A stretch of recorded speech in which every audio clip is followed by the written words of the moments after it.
আমরা neutral tone শেখার সময় জানলাম যে দুটো একই রকম টোনের শব্দ পাশাপাশি বসলে শেষের শব্দটা নিউট্রাল হয়ে যায়। এরকম টোন চেঞ্জিংয়ের আরও কিছু রুল আমাদের রয়েছে, চলুন আমরা দেখে আসি। প্রথমটা হচ্ছে দুটো থার্ড টোন যদি পাশাপাশি বসে তাহলে প্রথমটা সেকেন্ড টোন হয়ে যায়, তখন সেটাকে আমরা আর থার্ড টোন হিসেবে বলি না। কেন এই চেঞ্জগুলো হয়? এই চেঞ্জগুলো হয় এই কারণে, যখন আমরা কথ্য ভাষায় কোনো কিছু বলি, কলোকুয়ালি কোনো কিছু বলি, আমরা সবসময় বলার সময় কনভিনিয়েন্স খুঁজি। আমরা চাই আমাদের কথা বলার সময় যেন কোনো স্ট্রেস না আসে।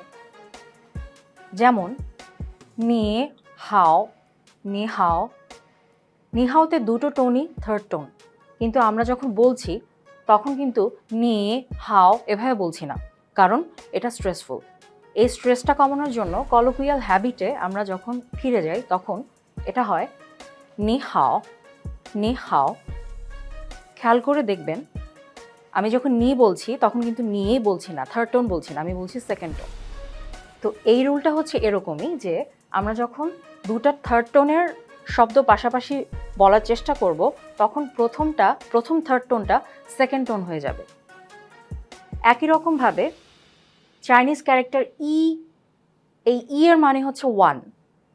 এটা যখন নিজে নিজে বসে তখন এটা যে টোনে দেয়া আছে সেই টোনেই আমরা বলি, ই ফার্স্ট টোন।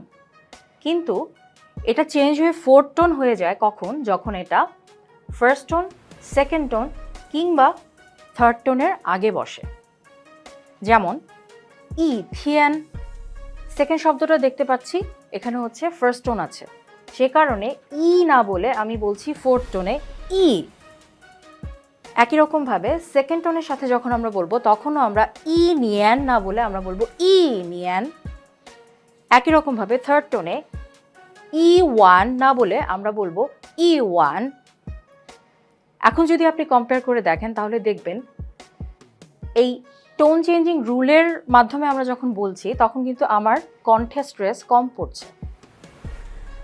আবার যখন একই শব্দ ফোর্থ টোনের আগে বসে তখন কিন্তু আবার চেঞ্জ হয়ে সেকেন্ড টোন হয়ে যাচ্ছে, তখন কিন্তু ফোর্থ টোন হচ্ছে না বা একই রকম থাকছে না। কি হচ্ছে? এক্সাম্পল, ই খোয়াই, আমরা কিন্তু ই খোয়াই বলছি না, আমরা বলছি ই খোয়াই।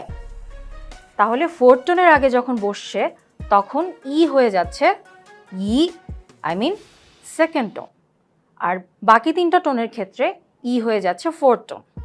ওকে, আমরা যদি আরও একটা রুল খেয়াল করি তাহলে দেখব ক্যারেক্টার পু, দ্যাট মিন্স নো, এই ক্যারেক্টারটা যখন অন্য কোনো টোনের সাথে বসবে, that means first tone, second tone বা থার্ড টোনের সাথে বসবে, তখন কিন্তু এর কোনো চেঞ্জ হচ্ছে না। চেঞ্জ হচ্ছে কখন?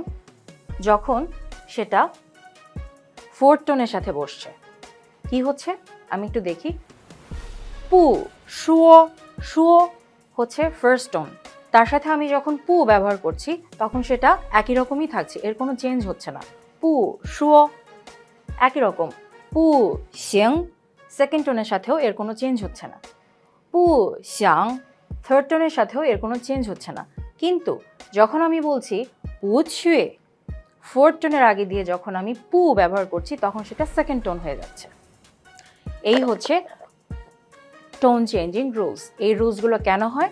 যাতে কলোকুয়াল হ্যাবিটে আমার গিয়ে কোনো স্ট্রেস না আসে। কথা বলার ক্ষেত্রে প্রোনাউন্সিয়েশন খুবই গুরুত্বপূর্ণ একটি ভূমিকা পালন করে। একটা পারফেক্ট প্রোনাউন্সিয়েশনের জন্য চাইনিজে আমাদের ঠিক কী কী পদ্ধতি অনুসরণ করা উচিত? প্রচুর শুনতে হবে, প্রচুর বলতে হবে এবং স্পিকারের মুখের মুভমেন্টের উপরে অ্যাটেনশন দিতে হবে এবং প্রচুর